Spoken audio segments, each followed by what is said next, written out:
Welcome to the Purposed Audacity podcast, where we aim to nurture, amplify voices, and inspire our community to stand boldly in their Christian identity. Join Brian and Charmian Marie weekly as they have riveting discussions surrounding healing, restoration, and purpose. This is Purposed Audacity, powered by PAJE Magazine. Hey everyone, welcome to another episode of Purposed Audacity. I am Charmian Marie. And I'm Brian. And it's great to have you here. Thanks again so much for the support that you've been giving thus far. Love it. Yeah, man, we really love it, and we love the fact that, you guys are feeling the material, isn't it? So, saying that to say, just preparing you from now, we have an interesting topic that we'll be discussing today. Well, clearly, you already see it down below, but like this one, even when we asked it on the page, it struck a nerve. And then we also feel very strongly about this topic as well. So let me just get right into it. Why are so many individuals leaving their church during the pandemic? No, I firstly want to say that this is a multifaceted topic. Because there are just so many reasons. There are a few that are bigger than others, where there are a lot of reasons why we see this. But the main thing is that we are seeing a mass exodus. Right. We are seeing people literally just stop coming to church, stop being a part, possibly don't feel that they even belong in different churches. And that the range is of age is different, but we do see it mostly like with millennials, Gen Z, possibly. But we see it among the different age ranges and generations. But we definitely are seeing in this time an exodus from a lot of churches. I think even churches are possibly closing down through this pandemic time. So I think, see, you want to talk any other question, reasons? I think I have a few, but I just want to hear your thoughts. Thanks. Yes, man. Yes. So, just gonna keep it real. Not too real. I'm joking. Truth here. You know what I mean? So I'll at least share it in love. Yeah. So, I believe that one of the number one reasons ends up being kind of twofold, right?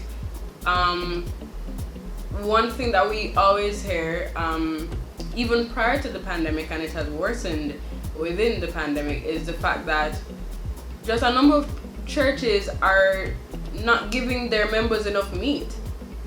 And a lot of persons, funny enough, they're craving more and stuff, and they want to learn more about Jesus and whatever.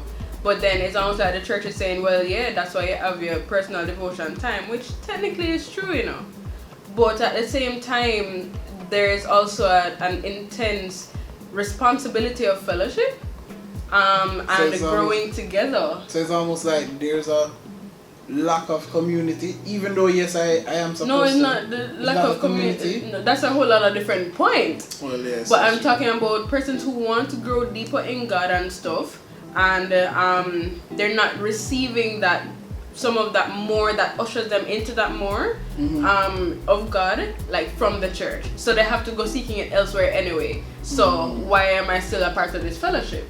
You get me? But on the flip side, though, as I mentioned, there are some persons who say, well, hey, like as much as you come to church on a Sunday or whenever you worship, fine, whatever. A reality is that fellowship plays its role. But if you come there just for that more, quote unquote, then you'll never fully be satisfied. You'll always be hopping from one church to the other and stuff like that. Right? So I believe that it's an interesting tug of war between those 2 points, because technically, we should not necessarily be dependent on your specific fellowship for that more. But at the same time, the fellowship plays a role in helping to usher us into the more, and helping to keep us accountable, and help to nurture our fire for God.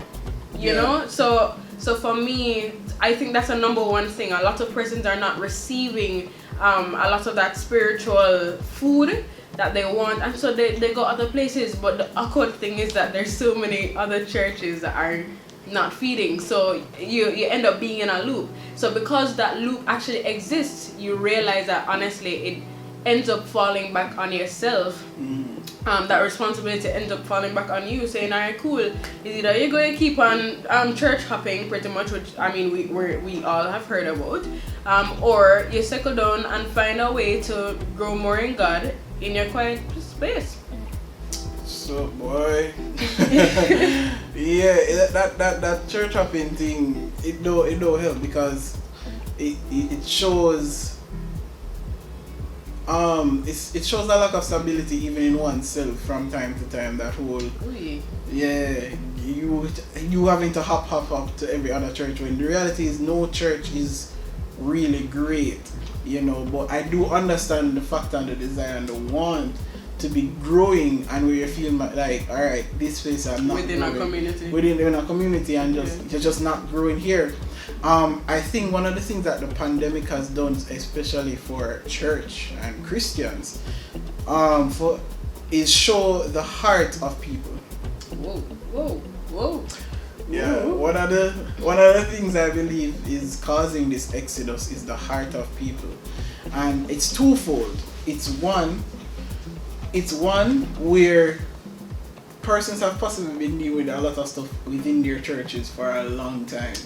Whether it be spiritual abuse, whether it be sexual abuse, or emotional abuse, or the lack of structure, lack of structure, frustration, not seeing a vision in them church, and they've possibly been dealing with that a lot, and possibly not seeing any change. And what the pandemic has done is, it has brought them more to the fore. Brought them more to the fore. Not some, but more giving an excuse. I'm more talking about it giving an excuse. So because I'm not going to church physically, it is not a question of if it's because of anything else. Yeah. Wow. So the pandemic is giving us excuse to say, well, church not keep. We're not seeing each other physically. Or maybe it's limited to a certain amount of people who can be in church, so I can stay away, or I can jump on online, but maybe not. And the time has caused us, and then because we're so separated, the time in itself has caused us to possibly just sit with God, with our feelings, with what we're going through, and just make that decision of, wow, I just need to leave here, I can't stay here. I'm just not getting any better because of what I'm going through. On the flip side, it's also still showing our hearts, because it's showing her like, I wasn't really interested in it at all. I didn't want to be here really that much. I used to normally participate, but now I have to show the dedication of like, oh, I'm not just I'm not just a member of the church, like a gym member. You know, a gym membership, you have it for how long, and it's taking that money out of your bank account, and you're not going there because for whatever reason, but you know, I'm still a gym member, versus somebody who is participating and active. You know, that's different. A lot of people have just been, I'm just a member, so whether I'm there or not, it's like, and therefore I've not been interested in being here or being a part of this or doing anything. So no, you're definitely not seeing me. You know, even online. Okay, so I'll go online, but you know, we go online and we turn it on and we turn it up. But I would say we're listening, but we're just doing 10 other things while we're listening.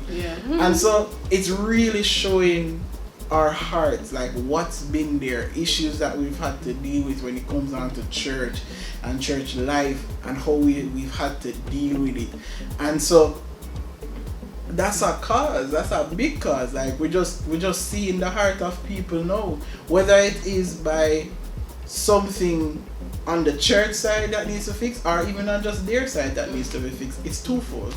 So another point that I would say, in addition to that, I would say that because so many of us have had to focus on online everything pretty much, it has actually widened the worlds of so many individuals. And so when you jump onto a service from maybe a church in the US or wherever else, Australia, I don't know, and you see the quality and the standard and the realness and all of that, like it opens your eyes, and then you come look back on your church that really not really comparison. And I mean it sounds bad because you don't want to compare like one fellowship to another, but at the same time you cannot hide, like when them said the heart wants what the heart wants, at the end of the day, if your spirit gravitates to that other church and what it's doing and how it's reaching you and all of these things,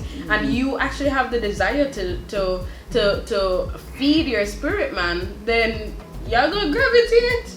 You get me? And especially if your church is resisting going online, or even if they're online, them running it just like the same old service them, or you get what I'm saying? Like at the end of the day, like a lot more people have opened their eyes to what's out there and stuff, and they feel like they're able to make more informed decisions about what they're taking into their spirits, and also what they are pursuing more. And so because they're making these informed decisions, people are leaving, and honestly, it's kind of sad to see, because again, no church is perfect. Every church comes with its thing, and our reality is that if there's this massive brain drain, like what that term that we've learned so long ago, and like what I wonder if y'all just heard that thunder.